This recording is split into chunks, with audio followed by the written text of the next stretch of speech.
talaga. Pagka nakasahan ka na ng duel to the death, Hihiwain ka. tapos ka. Oo, tapos alley-oop kay Mai, no? Oo. Pag ganito, gusto ko invade na kagad. Burst Let's him go. alone. This is the Powerhouse Showdown once again. Ito yung manga crossover, man. Yan ang maangas. Ayun, oo. Parang Digimon yung ano niya, no? Oo. Yung skateboard, may muka. Sige na, tuloy na natin to. Ito na. Uy! Ito na. Uy, grabe, kakaiba to. Mag-early clear. Early clear. Pero Fast dapat clear. makuha nila yung manok, ha? Grabe yung early clear, boy. Oh. Ang aga nun, ah. Early, eh. Oo. Grabe nun. Ano ba ibig sabihin ng ganun, Kuya Rogin? Ano ba plano kapag mag-early clear ka ng ganun? Kasi kailangan mong, kumbaga, kung gusto mong mag-invade ka agad para makuha yung manok at magkaroon ka ng extra farm, yun yung gagawin mo para ma-push out yung Clash Laner. So, Byron and Pay, kaya nga sabi natin yun yung usual combo dahil nga kailangan aggressive yung Clash Lane para may opening ka lagi Oo. na mag-overboard. Ah, Nagamit yung flash, ha? Dito, ni Kuya Migs. Meanwhile, kalmado lang muna. Downpour coming in. So, chiller siya muna sa may bandang boba. Ano lang yan, ilokohan yan, Derenji. Oo, pero yung top lane natin, walang lukuhang magaganap. Kayo, nag-early wave, nag-early clear, sila ang nayari. Blacklist International gets the first blood. Mabilis ang level 4 at bisita ka agad do para makontrol yung lane. And ito nga yung sinabi natin sa pinagkaiba ni Hyde at saka ni Chami. Mostly shock absorber talaga si Kuya Hyde. And yes, at sa Byron, at the end of the day, pag naging makunat pa rin yan at ginamit niya yung forceful suppression, magagawa niya pa rin yung trabaho niya. Not a big of a deal breaker pagdating sa early game. But that was so unfortunate din, no, Kuya Roji, na napitas din siya with the, if I'm not mistaken, that was the Musashi. Si Just Chi pala yung bumisita dun. Oo. So, nang aura lang din si Kuya mo, Just Chi. Hyde, babalik lang muna dito sa top lane. So, nabawi lang ni Chami yung winave clear sa kanya na mabilis. Doon sa may bandang top. So, goods pa rin ang Blacklist International dito. 600. Meanwhile, nanakawin pa yung ano. Armadillo. Nanakawin si Armadillo. Armadillo ba yan? Pero yun na rin eh. Spike tail piece eh. Ant-eater o Armadillo? Yun na rin eh. Parang armadillo pa rin din. Wala pa namang mahabang uso, eh. Sandshrew. Oo nga eh. Si Shanshu. Tingnan natin ngayon dahil nga yung aggression ng Black, susubukan natin equalize kayo ng elevate, ha? Medyo quiet lang tayo dahil Ay, a lot of information coming in. Kala ko tatago lang tayo. Medyo nagparamdam si Nogard dito, ha? Oo, naparamdam Hindi eh. lang si Nogard, on the way din si Kuya Chaz. Kuya Chaz, oh, yan na. Binabanatan Eto na. yung Casper. Oh! Ito na nga, kinuha na with the knock-up. Haruang unang tumumba. Pero Dragon, medyo nasa likod pa with the Pocho Zen. Heal Yun muna, na. pero naipit na sa apat, men. Isa pa! Eh, knock-up na naman, Ocho. Nag-ulti na, save himself para dito kay Ivalis. Pero 0-4. At doon sumigaw ang mga fans ng Blacklist International getting 3 kills ng mabilisang ganun lang. Let's Tingnan look mo at the yun, ha? replay. Ang ganda na sana ng pagharang ni Mix dito eh. Haharangin yung dalawa, pero dahil na-sustain na maaga dito nila Dragon, yung damage, ginamit ang agad duel to the death. But the reset, dalawa yung tinamaan. Kumbaga nag-water breathing second form. Grabe nga yun. Ang daming nangyayari dito sa Clash Lane, tol. Oo nga eh. Madam Yaso, anong pressure yan? Parang pinupuruan si Kuya Hyde eh. Parang pinipilayan na agad nila yung Byron dito. Para nga naman hindi makarespo mamaya kung sakaling gagawa ng big play yung Blacklist International. Yes, kung titignan mo kasi no, pag nawala dito yung effectiveness ng Byron, wala na silang meat shield, wala na silang frontliner. Eh, yun yung gusto mo bilang isang Musashi para dire-diretso lang yung pag-duel to the death. Another na naman, naraka, pero may searching. Goodbye, amigo. Lugi ka, pare. May yate. Ay, Lugi sa yate. Blacklist International, Chami 1, surviving the potential gank. They will trade off this Tyrant doon sa kanilang tower. So masasabi mong lamang pa rin sila in terms of money. Lamang na lamang yung Blacklist International din. They got a Tyrant, they got a tower sa may bottom lane. Grabe yun. ang bilis lang ng palitan, no? Gaining the information na nasa top lane. Si Haru na ay pag-trade off agad. Sila Kuya Justy with the Tyrant and the work from Golden Kite. Mataas ang action para sa laban na to. This is looking like a high-scoring kill count game. And also, look at the bottom side. Lamang pala doon si Golden. Oo. Compared to SR. Sobrang naalagaan si Golden. Boom. Wala na. Pero ang grabe yung ganti, men. Oo. Tatlo, ang 3 times yung ganti from the tower push at the top lane na ginawa ng Elevate. Grabe Tatlong 3 times. Si, ano yun? Sunod-sunod. 9 yun. 9. 6 na yun. Uy! Ay, oo, Make tama. that 4! Mapuputas Ay, siya agad! Hindi pang 9. 5 minutes into the game, kung mapuputas talaga din sa Oh nag-Elevate. Ang dami ng jump ang iba. W. And magkakaroon tayo ng more full tempo. Infinite Basket para makatakas. Makunat-kunat pa rin naman itong si Chaz. Lalangoyan ka lang yan sa mukha, pero stun will Ay, connect. grabe ka. Ang kunat ni Chaz, pero mukhang wala na siyang kawala dito. May stutter na lang eh. Oo. Kumaga, tanggap ko na. Tanggap na, alam ko na eh. Oo. Ang daming nakuhang shutdown kill doon ng side ng Elevate. Sobrang ano yan basic MOBA knowledge. Pwede ka mag-rundown. After ng push, i-rundown mo yung mga kalaban mo para hope for the best na makakuha kayo ng marami. At Push doon yun. na nga nag-swing bigla yung goal ng bahagya. But then again, ang pinaka-goal nila dito is kunin yung ating inner turret for the reason na hindi na ito nagre-respond eh. Yung mga hero, yung mga kills na yan, pwede mo mabawi. Pero yung mga bigger minions na kailangan i-acknowledge ng Aba. Elevate pagdating sa early game. Oo. Again, ano yung pinag-usapan natin kanina? Kailangan tiisin nila yung early game na dala ng Blacklist. And kung ganito yung snowball na makikita natin, Elevate might be ma-early bait. Uy, hindi na nagising si Kuya Chaz. Hindi na mga power, more full tempo combo. And finally ending by Azar. Alam mo, men, magiging living rent-free na yung pressured bottom nila dito. Sobrang Butas eh. Sobrang agree ako dyan sa situation na sinasabi ninyo, no? Yes, nakakuha ng shutdown goal yung Elevate sa baba. Oo. Nakakill pa sila sa mid lane. But then again, yung long-term bottom side, forever problem, no? Yes. Forever problem na ng Elevate yan. And although, yun nga, maganda naman na meron silang long-term dito. Pero kung titignan mo yung ating mid lane tsaka top tower, medyo masyado pang healthy, no? Hindi pa na-open yung map ng tuluyan. Ito na naman tayo, damo sa gitna, sabay pushback, medyo mainit, ang hawakan ng tenga dito. Eh, Aray, Six ah! Golden Credit na Cheppy lang, pero nagaling sa likod, mukhang sila pang nadehado, nakapal, Oh my unending God. sorrow, pero may iba pa palang laban doon. Hyde, mukhang hindi niya nadali yung kanyang target. Lazar, of course, with this Derenji, crucial pick off para kay Azar dito. Si Golden yung napitas niya. 4-0-1 na para sa superstar Eliazar. And ngayon, sila naman ang siyang mag-take effect para makakuha Ang na bilis. naman ng isa pang tore. Mabilis ang palitan lang, bawim-bawi. Kuya Rogin, debatable ba yung nangyaring push dun sa baba kanina? Kasi yung gold swing ang kinoconsider ko dito. Yes, forever yung problem yung bottom side. Pero yung power spike ng items dito, napunta bigla sa side ng Elevate. Masyadong, kumbaga naging reckless na sila eh. After nila makuha yung sa baba, parang nawala bigla yung textbook. Parang may mga padalos-dalos sa desisyon na kung saan nahanap itong blacklist. Again and again, Elevate dito sila nagka-tribe. Fire with fire ang gusto nila at binigay nila yon sa doorstep ng blacklist. Gusto nila yung larong to, gusto to ng Elevate, gusto nila pumindot ka, sige. Oo. Paramihan tayo ng pinipindot. Kung may dash nga lang ang Derenji, gagawin niya ni Azar. 4-0 para kay Elazar dito. Let's see kung kakayanin ba ni Elevate i-counter push ang Blacklist International. Lamang sila dito ng 2K sa side ng Elevate. Remember, kahit sino lumalambot sa isang Derenji. Tama ba, Yas? Lalo na kapag nilalapagan ganyan ng passive, pitik-pitik lang yan sa'yo eh. Pero ito Blacklist International, they will leave this Tyrant open para sa side ng Elevate dahil nasa kabilang mapa tayo para sa Blacklist International. Another push naman yung sagot nila dito.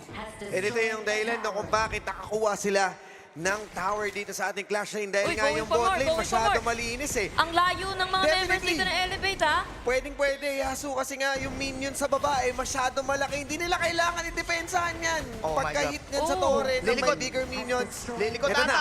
Eto lilikod ata. Nandito na si Mix pero na-block siya dito ni Charles. Sakay, Sabay alis tayo. sakay. Sakay mo ulit. Ay, tatlo. Overloading. Hindi ba kaya? Di pwede, di pwede. Oh, binalik. Shaman! Di ka Wala, pwede no? hindi ka pwede mag-pull dyan, Yasu.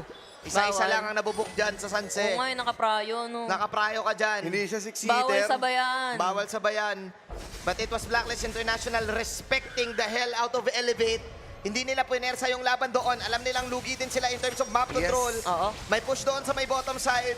Azar actually, I think, is going for the deep rush siege dito. Going for Kuya the Roger. duel. Alam ko Sa may po. baba na may set sa na kasama. Oh. Pero bago ang lahat, tapitik. Itong si Dragon. Si Hyde medyo makunat. Bakit yan? Ang binabanatan mo, Dusty. Iba na naman yung target dito ni Golden Guide na naiwan si Big sa may bandang likod. Pero si Haru, nalikuran siya. Pero easy way out with an infinite vastness. 7-2 is the scoreline in terms of skill lamang ng 2,500. Elevate! Na-swing bigla yung laban na to. Dragon supposedly cutting everyone na pwedeng respond sa Elevate. Pero ang nakasalubong niya, Mix with Azar. So the damage is there. Nakapag 5-0 na siya ngayon dito. Ramdam na yung damage itong DRNG. Ayun ang unat na pare. Extra health on the deep prestige. Magkikiras pa siya dito. It's all about the health para Free dito. Tyrant. kay Azar, tapos pre-tyrant pa sila. Nandedelikado na ata ang Blacklist International. Nagawa nilang sikmuray na pagkasira ng bot lane, yung early game na nawala sa kamay ng Blacklist.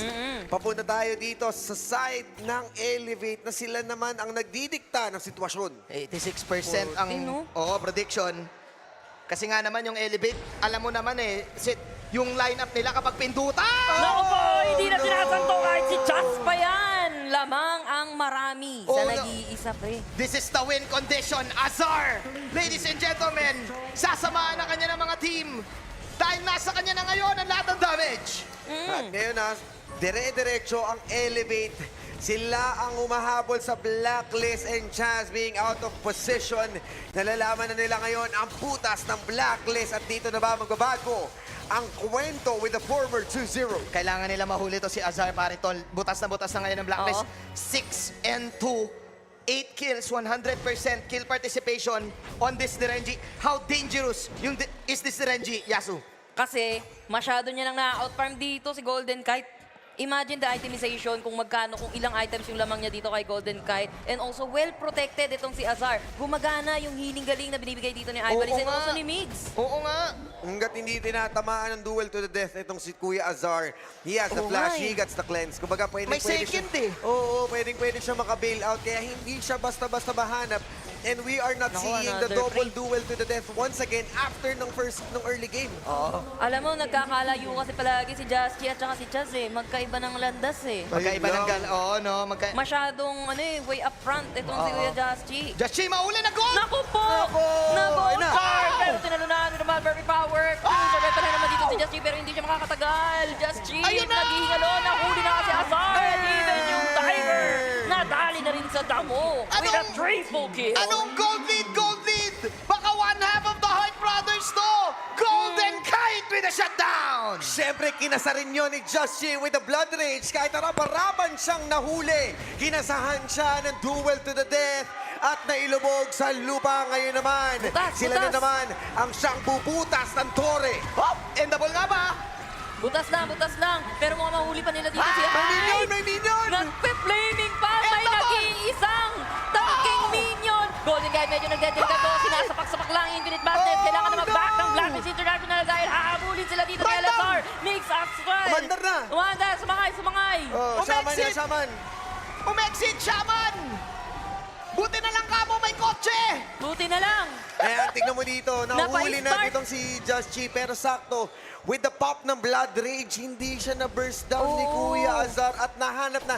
Ito yung sinabi natin, kailangan niya maduel to the death at kinasanga kaagad yun. Oh my glove, kamuntikan silang marandown doon. Yung mga ganong situation, Wala pang pa rin, rundownan ominous. yun eh. Pang rundownan Ay, yun eh. Ay. Ang sakit ni Kuya Nogard. Oo, ayun na Uy, nga. ayun na nga. Hoy! Practice na, Practice na. Tore. Tore lang. Inaalam lang namin sa mga nanonood sa bahay nila at nanonood dito kung talagang nandito Nanonood ang kayo. atensyon nyo. Baka nag-cellphone kayo dyan eh. May passive din kasi ang screen. Tama ka naman. May Tama passive din, may naman, passive. natin natin ngayon na dahil dahan-dahan gumagapang ang Blacklist. Alam mo, Papatunayan na kayang sumabay sa late game. Dalawa na yung iisipin dito ng Elevate ha. The top and the bottom na naka-super minion. May set sail pa na nagaganap. Nagtatiran. Mukhang hindi nabibigyan ng Blacklist Yes. Alam nila International. to. And hindi naaabot. Ayun lang. Nabangga. Hindi naaabot din eh. Oo, alam na nila eh. Problema din nila yung hybrid damage ni Haru pala eh, no? For the side of Blacklist International. This is, again, Elevate dictating the pace of the game even though sila yung nabasagan dito ng dalawang tower. No, kakaiba eh. Major styles clash eh. Oo, tsaka nabawi naman nila by destroying yung mid lane. Oo. So side lane-wise, napakalakas talaga ng Blacklist. I believe na pag-usapan din natin yun during our meetings na doon sila nagsashine most of the time. Oo, Lalo oo. pat may Chami ka, may Golden Kite ka, at doon nga bumubuhos yung ating mga laners para makontrol yung objectives. Yes, and masasabi ko eh. Ay, teka lang. Oh. Op. Mainit. Practice. Haul yan. Mainit. Practice lang. O, plantito, nagtanim. Tanim muna. Checking. Teka lang ah. O naku, ipapasib-pasib lang to ni Azar. Tamo. Ay nako yung mga Pinipitik eh. yung mga ganong position ni Azar Bottom ha? Malaki yung wave sa baba. Wait, dalawa yung Transformer, men. Maghahabol ba? Magra-rundown this time ba ang Naku, Blacklist International? magpa-win. Kaso delikado dahil hindi nila alam, wala silang prior Yung bottom. vision. Ma- Pero ang laki. Madidep ata, Yasu. Nakakauwi naman si Haru. Hindi, Uy, dalawa uy! yung ano eh. Dalawa yung malaking ano eh. Transformer, pre. Pero nandun kasi yung Byron eh. Nandun si Hyde Oo, eh. doon si Hyde. Kala ko hindi na papauwiin eh. Pero nagkakainitin na naman tayo dito sa may middle lane. Nakita Naku nila nga! si Mix with the Alam na, crowd. ulam! Naku po, nakahuli. Nakasana flaming bomb sa may bandang likod. Si Haru. Sino ba talaga yung target nila? Nag-set sail. Takbo ka na! Papaalin. Mukhang liliko lang to, men. Biglang liko lang to. Babalikan niya yan. Oh my Andito God! si Elazar. Sinong target nila? Hindi. Bumiglang liko ulit. Sino ba talaga? Ay! Haru ang tinamaan. good Pero job, na-duel to the death. Itong si Azar. Ligtas pa rin naman siya. Pero lamang na-pop si Just Chi. Oh my Pero God! patay pa rin after all. Minions! Yung minion sa baba. Pero may minions sa baba dito. Pwede mag-overlord ang side ng Elevate. Pero grabe yung Oh, pagtindi. Hyde. Grabe yung pagtindi ng Elevate doon. Inabangan lang nila ng inabangan. Wala silang pakisa nararamdaman ng Blacklist International. At alam naman yon ng Blacklist, kaya sinubukan nila mag-go time and they're going again! Oy! Nowhere to fall down, pero at the same time, nakuha nila yung important damager ng Elevate. 11-11 is the scoreline. Make a wish. Sabi nga ni Mara kanina, no, 11-11, it's a good day. It's a good day! Literally! Hindi discount yung 11-11 na yan. Scoreline yan. Ay, bali sa half HP, meron pa rin naman siyang mournful, an ending sorrow. Pero Oh, kakampi no! ata ng Blacklist International, yung Overlord na napangat sila dito, Sensei. Kopya! Ikinasa na si Golden Kite, may lipad pa, pero masyado siya nagbabaytay doon dahil si Hyde lang naman yung humahabol sa kanya. May angkas pa. Ito si Kuya Chami. Ang tindi ng nangyayaring laban na to. Actually, Kuya Rogen, it can still go 50-50. We are now entering almost sa ating final showdown. Late game na tayo. Ay ayaw mo, sinabi mo to kanina, isa sa mga win condition kung paano natatalo ang Blacklist International is yung kapag late game, nagkakaadliba na. Oo. Mangyayari ba to ngayon sa side ng Elevate? Hindi malabo mangyari yon, lalo pat ang Elevate, mas explosive sila. Nakikita mo yung mga laban kanina, the canceled recall para kay Haru at Romesmo doon sa laban na yon. Focusing Yung- lang sa Torre ngayon. Nalinis. By the way, void stop na si Dragon dito masyado nang masakit. Item lock na yan Oo, Oo, ito na ba yon? Set sail. Makati na yan. I Talikod, think all of the ano lang sa baba. all of the players medyo ano na rin gana na rin yung mga items. Tama ba ako sanctuary ito para kay Haru? Oo. Yung umiilaw-ilaw na Oo, yan. meron Sages na. Sanctuary, oh. Kaya hindi rin siya kagad mapatay-patay. I think ito yung dilema mo kapag Musashi pick ka no? Oo. Nawawalan, nag-expire ka Tama ba? Oo, and ang problema din, Justin, nagamit niya yung sanctuary niya kanina na pa. I guess bumili siya ng panibagong Oo, item mas dito. magkakaunahan nga ba sila Uy, naku dito? ka. Kaya ba? Kaya ba? Kaya ba? Wait Grabe. lang muna. Pero Grabe. yung top lane, pinipressure ng dalawang miyembro sa side ng Blacklist International. Dito papasok yung macro sense ng Blacklist International. Hindi na sila magpupumilit ng laban dito sa may bottom side. That was Golden Kite pushing in the May set bottom sail. lane. Cancel yung TV, Sorry, oh. the top side.